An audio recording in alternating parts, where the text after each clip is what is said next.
என் பெயர் உலகதுரை. இந்த மல்லர் கம்ப பயிற்சியை ஒரு 15 மாணவர்களுக்கு கற்றுத்தந்து அந்த பயிற்சியின் மூலம் ஆண்டு ஆய்வை மிக சிறப்பாக செய்து முடித்தேன். வந்த அதிகாரிகள் அத்தனை பேரும் பாராட்டியது மட்டுமல்லாமல் அவர்கள் செல்லும் பள்ளிகளிலே விக்கிரவாண்டியிலே உடற்கல்வி ஆசிரியர் உலகதுரை மிக சிறப்பாக பணிபுரிகிறார் என்று ஒரு சான்றிதழையும் தந்து கொண்டிருந்தார்கள். இந்த விளையாட்டு ஒரு தமிழர் விளையாட்டு, இது ஒரு தமிழர் கலை. அந்த காலத்தில் மன்னர்கள் இதை பயன்படுத்தியிருக்கின்றார்கள். தற்பொழுது அதை ஆதரிக்கவும் ஊக்குவிக்கவும் உறுதுணையாக இருக்கவும் யாரும் முன்வராத காரணத்தினால் அது மங்கி போய்விட்டது என்று தெரிய வந்தது. அகில இந்திய மல்லர் கம்ப அமைப்பில் தொடர்பு கொண்டு நான் தமிழ்நாடு மல்லர் கம்ப கழகம் என்று ஒன்று பதிவு செய்தேன். என்னுடைய துணைவியாருடைய நகைகளை அடகு வைத்து மாணவர்களை அழைத்து சென்று அங்கு போட்டியிலே கலந்து கொண்ட பொழுதுதான் இந்தந்த விதிமுறைகள் இருக்கிறது, இந்தந்த விதிமுறைகள் படிதான் மதிப்பெண்கள் போடப்படுகிறது, அதன் மதிப்பெண்கள் படிதான் வெற்றி நிச்சயிக்கப்படுகிறது என்று தெரிந்து கொண்டு அன்றைய முதலமைச்சர் ஹெலிகாப்டரிலே வந்து விஞ்ஞான கண்காட்சியை திறந்து வைத்துவிட்டு குழந்தைகள் தின விழாவை ஒத்தி வைத்து விட்டார். அன்று மட்டும் அந்த நிகழ்வை எம்ஜிஆர் பார்த்திருந்தால் இந்த மல்லர் கம்பத்தினுடைய தலையெழுத்து வேறு மாதிரியாக ஆகிறது. இந்த பயிற்சி பெறுகின்ற மாணவர்கள் கல்ல தின்னா கூட செரிக்கும், அந்த அளவிற்கு செரிமான சக்தியை ஏற்படுத்துகிறது, நல்ல பசியை உண்டாக்கிறது, நல்ல உறக்கத்தை கொடுக்கிறது, நல்ல ஓய்வை கொடுக்கிறது, திடகாத்திரமான உடம்பின் தசைகளை வளர்க்கிறது.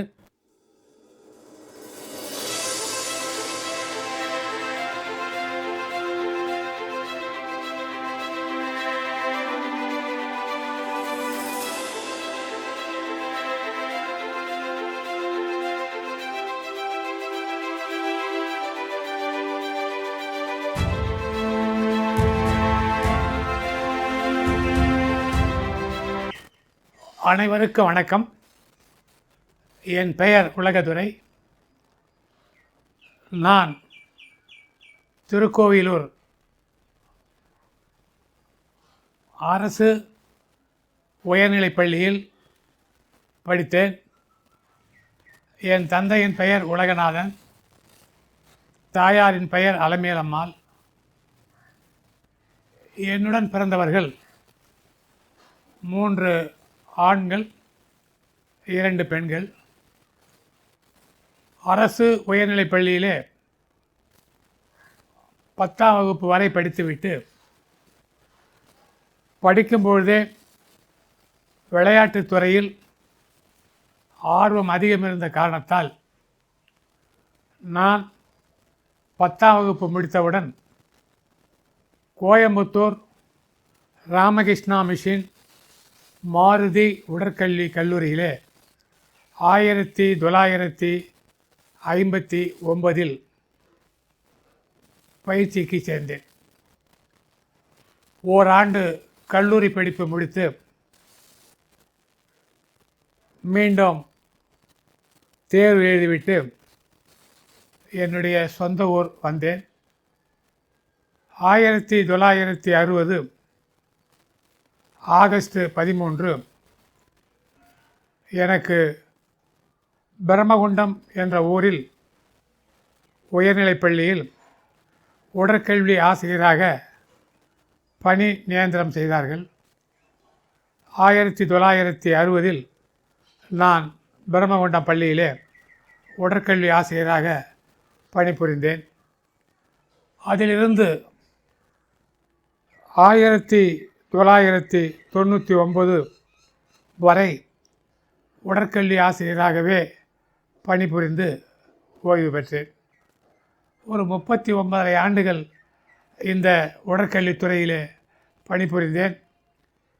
என்னால் முடிந்த அளவுக்கு விளையாட்டுத் துறையிலே என்ன சாதிக்க முடியுமோ அந்த அளவுக்கு சாதித்துள்ளேன் என்பதை தெரிவித்துக் கொள்வதிலே பெருமை அடைகிறேன். 1960 1959 மாருதி கல்லூரியில் படிக்கும்பொழுது மல்லர் கம்பம் என்ற இந்த தமிழர் விளையாட்டை ஒரு 15 நாட்கள் அங்கு பேராசிரியராக இருந்த அண்ணன் செல்லதுரை அவர்களும் அண்ணன் மதியழகன் அவர்களும் பயிற்சி அளித்தார்கள். அந்த ஆண்டு அந்த கல்லூரியிலே படித்த மாணவர்களுடைய எண்ணிக்கை 60 பேர். அந்த 60 பேரில் நாங்கள் ஒரு 9 பேர் தான் இந்த மல்லர் கம்ப பயிற்சி எடுத்தோம். அந்த 15 நாட்கள் தான் அந்த பயிற்சி எங்களுக்கு சொல்லிக் கொடுக்கப்பட்டது. அதன் பின்பு கல்லூரி முடிந்து பணியில் சேர்ந்த பின்பு நான் பணிபுரிந்த பள்ளியிலே ஓராண்டு பணிபுரிந்தேன். அங்கு எந்த வசதியும் இல்லாத காரணத்தினால் கபடி என்ற விளையாட்டை மட்டும் மாணவர்களுக்கு கற்றுத்தந்து கிளைமைய போட்டிக்கு அழைத்து சென்று வெற்றி பெற்றேன். அதன் பின்பு 1991 திருக்கோயிலூர் அரசு உயர்நிலைப் பள்ளியிலே எனக்கு மாறுதல் பெற்று அங்கு வந்து பணிபுரிந்தேன். அங்கு பணிபுரியும் பொழுது மொத்தம் 5 உடற்கல்வி ஆசிரியர்கள் என்னை சேர்த்து, அதில் 4 பேர் எனக்கு ஆசிரியர் பெருமக்களாக இருந்தவர்கள். அதனால் என்னுடைய சுயேட்சையாக எந்த செயலையும் செய்ய இயலவில்லை.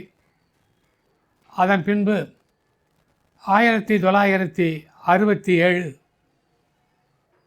விக்கிரவாண்டி அரசு உயர்நிலைப் பள்ளியிலே மாறுதல் பெற்று பணிபுரிய உத்தரவு பெற்றேன். அந்த பள்ளியில் அப்பொழுது நான் மட்டும்தான் உடற்கல்வி ஆசிரியர். அந்த வகையிலே பள்ளியினுடைய ஆண்டு ஆய்வுக்கு மாவட்ட கல்வி அதிகாரியோ, முதன்மை கல்வி அதிகாரியோ, விளையாட்டு அலுவலரோ, விளையாட்டு உடற்கல்வி ஆய்வாளரோ ஆய்வுக்கு வரும்பொழுது எல்லா பள்ளியிலையுமே ஒரு 200 மாணவர்களை நிற்க வைத்து உடற்கல்வி வகுப்பெடுப்பார்கள். 1, 2, 3, 4 என்று உயர் பயிற்சி செய்து ஆய்வை முடித்து விடுவார்கள். நான் மாறுதலுக்காக இந்த மல்லர் கம்ப பயிற்சியை ஒரு 15 மாணவர்களுக்கு கற்றுத்தந்து அந்த பயிற்சியின் மூலம் ஆண்டு ஆய்வை மிக சிறப்பாக செய்து முடித்தேன். வந்த அதிகாரிகள் அத்தனை பேரும் பாராட்டியது மட்டுமல்லாமல் அவர்கள் செல்லும் பள்ளிகளிலே விக்கிரவாண்டியிலே உடற்கல்வி ஆசிரியர் உலகதுரை மிக சிறப்பாக பணிபுரிகிறார் என்று ஒரு சான்றிதழையும் தந்து கொண்டிருந்தார்கள். அந்த வகையிலே தான் இந்த மல்லர் கம்பத்தை முதலாக விக்கிரவாண்டியிலே தொடங்கினேன். அதற்கு எனக்கு அன்றைய தலைமை ஆசிரியராக இருந்த ரத்தின பாலசுப்ரமணியம் அவர்கள் முழு ஒத்துழைப்பு கொடுத்து என்னை ஊக்குவித்தார். இப்படி மல்லர் கம்ப பயிற்சியை விக்கிரவாண்டியிலே நடத்தி கொண்டிருக்கும் பொழுது அன்றைய கல்வி அமைச்சர் அரங்கநாயகம் அவர்கள் கடலூரிலே ஜனவரி 26 குடியரசு தின விழாவிற்கு வருகை தந்தார். அப்பொழுது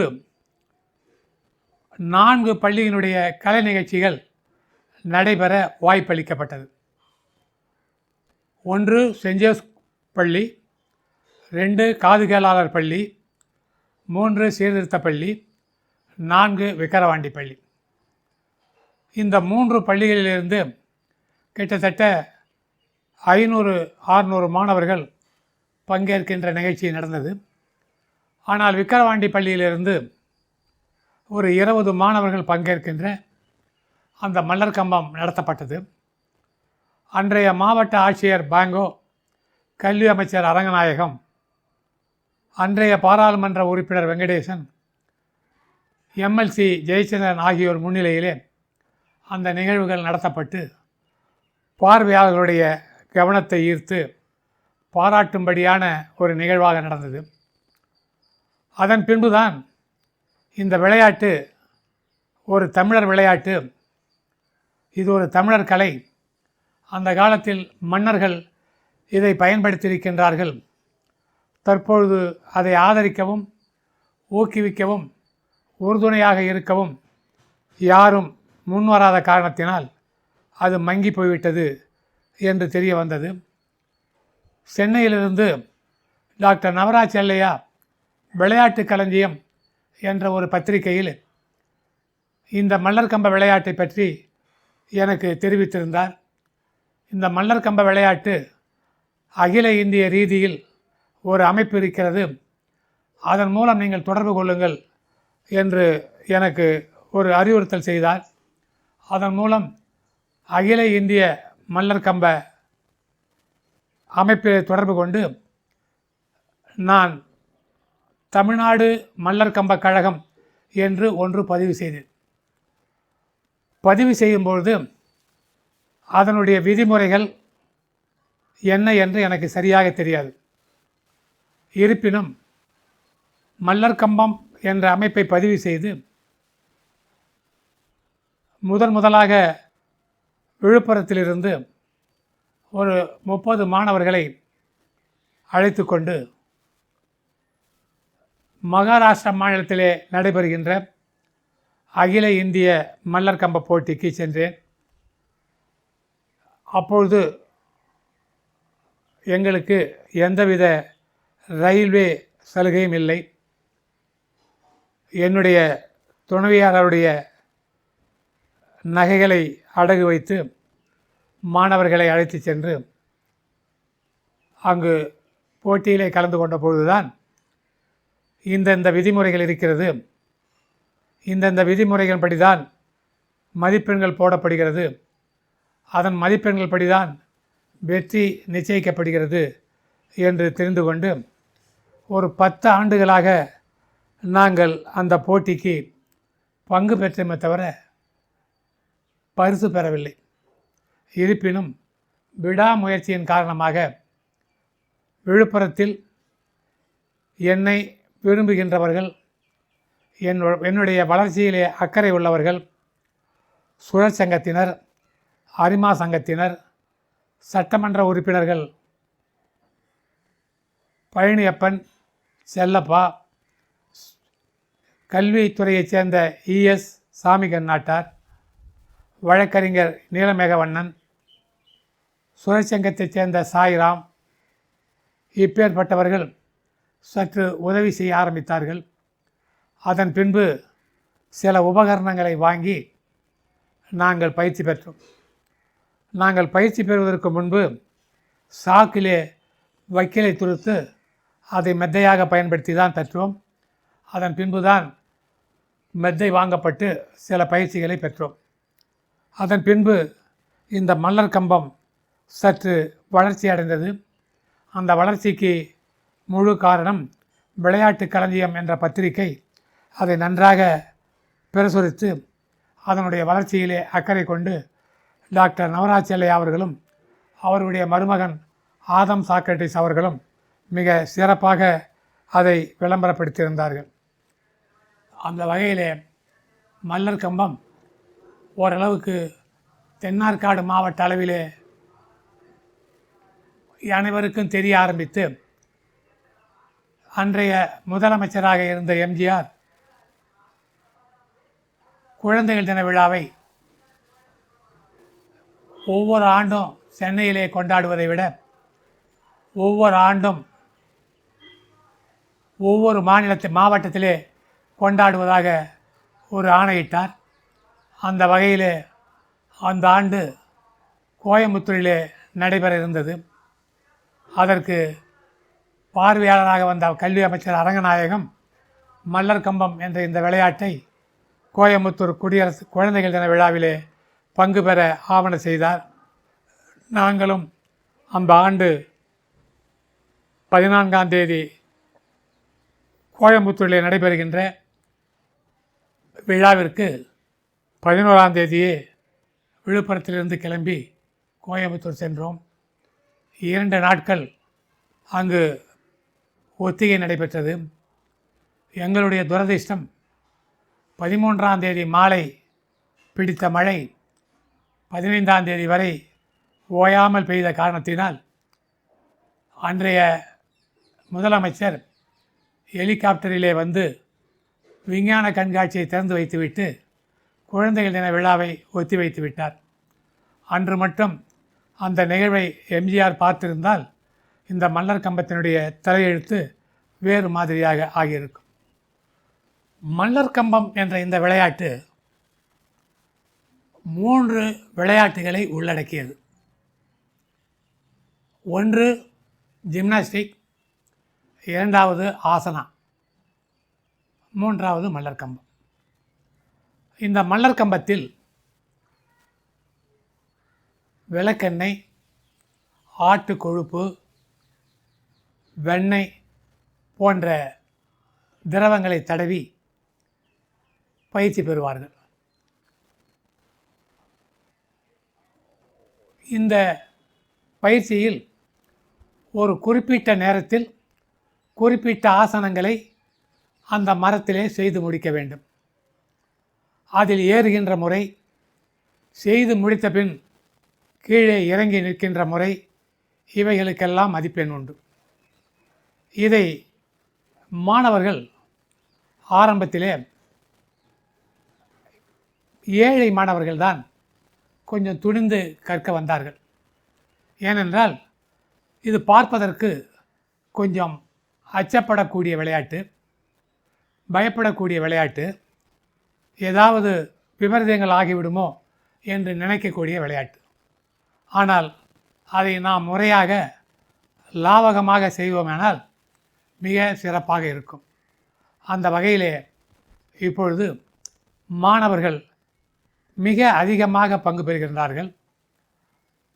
மத்திய அரசும் மாநில அரசும் இந்த விளையாட்டை மிகவும் ஊக்கப்படுத்துகின்ற வகையிலே பரிசு பெறுகின்ற மாணவர்களுக்கு ரொக்க பரிசாக பல லட்சங்களை தந்து மாணவர்களை ஊக்குவித்து வருகிறார்கள். இதை நான் தமிழ்நாடு அளவிலே ஒரு 16 மாவட்டங்களிலே அமைப்புகள் ஏற்படுத்தப்பட்டிருக்கிறது. என்னால் உருவான, என்னால் தயாரிக்கப்பட்ட, என்னால் பயிற்சி அளிக்கப்பட்ட செந்தில்குமார் விழுப்புரம், கணேஷ் விழுப்புரம், ராமச்சந்திரன் விழுப்புரம், ஜனார்த்தனன் விழுப்புரம், பிரகாஷ் விழுப்புரம், முருகன் விழுப்புரம் மற்றும் சில மாணவர்கள் என்னிடத்திலே பயிற்சி பெற்றார்கள். அதிலே பயிற்சி பெற்றவர்கள் இப்பொழுது ஒவ்வொரு மாவட்டத்திலுமே மாவட்ட செயலராக இருந்து மாணவர்களுக்கு பயிற்சி அளிக்கின்றார்கள். அதே போன்று பெண்களிலே முதலாவதாக என்னிடத்திலே பயிற்சி பெற்றவள் சங்கீதா என்ற மாணவி. அவள் மூலமாக சில மாணவிகளும் பயிற்சி பெற்று இன்று பயிற்சியாளராக இருக்கின்றார்கள். அதே போன்று உடற்கல்வி கல்லூரியிலே பேராசிரியர்களாகவும் சில மாணவர்கள் இருக்கின்றார்கள். அந்த வகையிலே ஒரு 16-17 மாவட்டங்களிலே இந்த மல்லர் கம்பம் பயிற்சி அளிக்கப்படுகிறது. அதுவும் மிக கவனமாக, உற்சாகமாக பயிற்சி அளிக்கப்படுகிறது. சமீப காலமாக ஒரு 9 மாநில போட்டிகளும் 7 அழைப்பு போட்டிகளும் 3 தெற்கிந்திய போட்டிகளும் 2 தேசிய போட்டிகளும் தமிழ்நாடு நடத்தியிருக்கிறது. மாணவர்கள் இப்பொழுது கவனம் மல்லர் கம்பத்தின் மீது மிகவும் உற்சாகமாக கவரப்பட்டு பயிற்சி பெறுகின்றார்கள். முன்பெல்லாம் தேசிய போட்டியிலே பங்கு பெறுவதற்கு தேர்வு வைத்தால் விழுப்புரத்திலே ஒரு 30 மாணவர்கள் வருவார்கள்.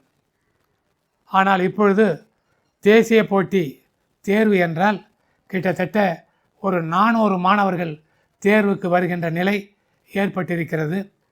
தேர்வு செய்வதிலேயே மிக கஷ்டமாக இருக்கிறது. எந்த மாணவனை தேர்வு செய்வது என்ற ஒரு அனைவருமே நன்றாக செய்கின்றார்கள். எப்படி தேர்வு செய்வது என்று நடுவர்கள் திக்குமுக்கு ஆடுகின்ற அளவிலே மாணவர்கள் பயிற்சி பெற்றிருக்கின்றார்கள். இந்த விளையாட்டு இப்பொழுது மிகவும் நன்றாக வளர்ந்து வருகிறது. மேலும் அரசு இதற்கு உதவி செய்யுமானால் இன்னும் சிறப்பாக தேசிய அளவிலே ஒலிம்பிக் போட்டியிலே பங்கு பெறுகின்ற அளவில் பங்கு பெறும் என்று நான் உறுதியளிக்கிறேன். இந்த மல்லர்கம்ப விளையாட்டு போட்டிகளுக்கு பயன்படுகிறது என்பது ஒரு பக்கம் இருந்தாலும் நமது உடலை கட்டுக்கோப்பாக ஒரு நல்ல உடல் ஆரோக்கியமாக ஒரு நல்ல உடலானாக வைக்கிறது. இந்த பயிற்சி பெறுகின்ற மாணவர்கள் கல்லை தின்னா கூட செரிக்கும், அந்த அளவிற்கு செரிமான சக்தியை ஏற்படுத்துகிறது, நல்ல பசியை உண்டாக்கிறது, நல்ல உறக்கத்தை கொடுக்கிறது, நல்ல ஓய்வை கொடுக்கிறது, திடகாத்திரமான உடம்பின் தசைகளை வளர்க்கிறது, நல்ல ஆளுமை உருவாக்கி தருகிறது. இந்த பயிற்சி பெறுகின்றவர்கள் கூடுமானவரை மருத்துவரிடத்திலே செல்வது குறைவாக இருக்கும். இரண்டாவது, உடம்பை பற்றி கவலைப்படுகின்ற பொழுது அவர்கள் மற்ற கெட்ட பழக்கங்களுக்கு ஆளாக மாட்டார்கள். தன் உடம்பை வலுவாக வைத்துக் கொள்வதிலும் உடம்பை அழகாக வைத்துக் கொள்வதிலுமே அக்கறை காட்டுவார்கள். அந்த வகையிலே மற்ற விளையாட்டுகளை விட மல்லர்கம்ப விளையாட்டு உடம்பிற்கு நல்ல பயிற்சியையும் உடம்பிற்கு ஒரு அழகையும் தருகின்ற இந்த விளையாட்டு. ஒரு 6 வயதிலிருந்து பயிற்சி பெறுகின்றவர்கள் கிட்டத்தட்ட 12-15 வயதுக்குள் தேசிய அளவிலே வெற்றி பெற வாய்ப்புகள் உண்டு. அதற்கு மேல் பயிற்சி பெறுகின்றவர்கள் கொஞ்சம் கடினமாக முயற்சி செய்ய வேண்டும். இந்த 5-8 வரையிலே உடம்பு நினைத்தபடி வளையக்கூட வாய்ப்பு உண்டு. ஆகவே ஒரு 5-6 வயதிலே பயிற்சி பெறுகின்றவர்கள் மற்றவர்களை விட கொஞ்சம் விரைவாக பயிற்சி பெற வாய்ப்பு உண்டு. மாணவிகளும் அதே போன்று ஒரு 6-7 வயதிலிருந்து பயிற்சி பெறலாம். அவர்களுடைய வெற்றி அவர்களுடைய வயதுக்கு வரும் முன் நிச்சயிக்கப்பட்டால் மிக சிறப்பாக இருக்கும். அதற்கு பின்பு அவர்கள் கொஞ்சம் கடினமான முயற்சியிலே பயிற்சி பெற வேண்டும். ஆனால் இப்பொழுது மாணவிகள் மிக சிறப்பாக 18 வயசு மாணவிகள் கூட தேசிய அளவிலே பதக்கங்கள் பெற அளவிற்கு பயிற்சிகள் பெற்று பதக்கங்கள் பெற்று வருகின்றார்கள். இப்பொழுது பயிற்சி கொடுக்கின்ற பயிற்சியாளர்கள் மிக சிறப்பாக பயிற்சி தந்து கொண்டிருக்கிறார்கள். அதோடு மட்டுமல்ல, அவர்கள் புது புது முறையிலே மாணவர்களுக்கு பயிற்சி அளிக்கிறார்கள். ஒரு ஆபத்தில்லாத ஒரு நிலையிலே மாணவர்களுக்கு புது புது பயிற்சிகள் தந்து தேசிய அளவிலே குழு பயிற்சியிலே அவருடைய திறமையை காட்டி குழு போட்டியிலே தங்கப்பதக்கம் பெறுகின்றார்கள். மாணவர்களுடைய கவனமெல்லாம் இப்போ மல்லர் கம்பத்தில் என்னென்ன புதுமை நிகழ்ச்சிகள் செய்யலாம் என்று பயிற்சியாளர்கள் அத்தனை பேரும் போட்டி போட்டுக்கொண்டு முயற்சிக்கின்றார்கள். பழைய முயற்சியையும் விடவில்லை. பழைய முயற்சியையும் புதிய முயற்சியும் ஒன்று சேர்த்து ஒரு புது முயற்சியாக இப்பொழுது மல்லர் கம்பம் வளர்ந்து கொண்டிருக்கிறது. அந்த வகையிலே அரசு மேலும் ஊக்கமும் உதவியும் தந்தால் நிச்சயமாக இந்திய அளவிலே ஒலிம்பிக் போட்டியிலே தமிழ்நாடு மாணவர்கள் பங்கு பெறுவார்கள் என்ற உத்தரவாதத்தை நான் தருவதிலே மகிழ்ச்சி அடைகிறேன். குறிப்பாக மாணவர்கள் மற்ற கலைகளிலே ஈடுபடாத காரணத்தினால்தான் தவறான வழிகளுக்கு செல்கிறார்கள். ஒரு மாணவன் விளையாட்டு மட்டுமல்ல, ஒரு பேச்சுக்கலை, ஓவியக்கலை, மற்ற எழுத்துக்கலை, கவிதைக்கலை போன்றவைகளில் ஈடுபடுவானேயானால் அவன் அதிலே கவனம் செலுத்துகின்ற பொழுது அவனுடைய எண்ணங்கள் வேறு திசையிலே சிதறாமல் இருக்கும். ஆனால் இப்பொழுது பெரும்பாலான மாணவர்கள் ஆர்வத்தோடு வருவார்கள். சில நேரத்திலே அவர்களை விட மாணவர்கள் மிஞ்சுவார்களானார்கள். சரி, இது நமக்கு சரிப்படாது என்று மீண்டும் ஒரு தவறான செயலுக்கு சென்று விடுவார்கள். அந்த மாணவர்களை அந்த தவறான செயலுக்கு செல்லாமல் அவர்கள் ஈடுபட்ட கலையிலே ஊக்கப்படுத்தி உற்சாகப்படுத்துகின்ற பொறுப்பு அந்த பயிற்சியாளர்களையோ ஆசிரியர் பெருமக்களையோ பொறுத்தது தான். கூடுமானவரை ஒரு மாணவனுக்கு ஒரு கலையிலே ஈடுபாடு வந்துவிட்டால் நிச்சயமாக தவறான செயல்பாடுக்கு செல்ல மாட்டான். அந்த ஈடுபாடு குறையும் பொழுதுதான் அவன் திசை மாறுகின்றான். இந்த மல்லர் கம்பத்தை பொறுத்தவரை தேசிய அளவிலே இருந்த இந்த விளையாட்டை தமிழக மல்லர் கம்ப கழகத்தினுடைய பொதுச் செயலாளர் செந்தில்குமார் அவர்கள் மிக சிரமப்பட்டு தேசிய அளவிலே இருந்ததை பள்ளி விளையாட்டு அளவிலும் ஹேலோ இண்டியா குழுவிலும் இணைத்து இன்று அனைத்து விளையாட்டுகளிலுமே மல்லர் கம்பம் விளையாட்டு இருக்கிறது என்ற ஒரு நிலையை தமிழ்நாடு மல்லர் கம்ப கழகத்தினுடைய செயலாளர் செந்தில்குமார் அவர்கள் ஜனார்த்தனன், ராமா இவர்களுடைய உதவியோடு செய்து முடித்திருக்கிறார். அவர்களை இந்த நேரத்திலே பாராட்டுவதிலே பெருமை அடைகின்றேன். மல்லர் கம்பத்தை பொறுத்தவரை மாணவர்கள் நிச்சயமாக சாதிக்க வேண்டும் என்று நினைப்பவர்கள் மற்ற சாதாரண விஷயங்களிலே கவனம் செலுத்த மாட்டார்கள் என்ற நம்பிக்கை எனக்கு இருக்கிறது.